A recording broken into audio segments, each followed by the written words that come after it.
Hard to believe he didn't go totally crazy. He must have only been sustained by his hatred.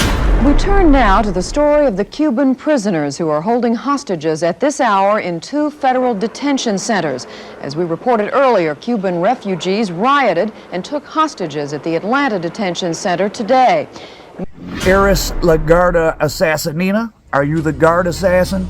These were the first words Tommy Silverstein heard from anyone other than the occasional guard. In 1987, he was in his cage where the lights never went off in Atlanta USP when, boom, the Cubans who were incarcerated there, it had been 6-7 years they had been in different U.S. prisons after Castro sent them over and the Mario boat left. Well, they took over the prison and they go and get Silverstein.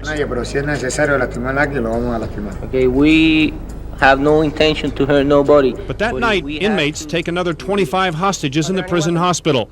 The total now stands at 94, and negotiations remain stalemated. Knew who he was.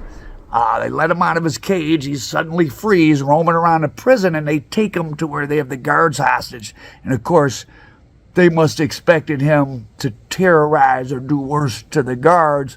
But he didn't really do much to them. In fact, he sort of saved them because he told the Cubans, well, if you start taking these guards out, it's going to be even worse for you in the end. Silverstein started acting as the negotiator, or one of them, for the Cubans. But Silverstein was actually a topic of concern for the FBI and the Bureau of Prisons camped outside, and the Cubans cut a side deal.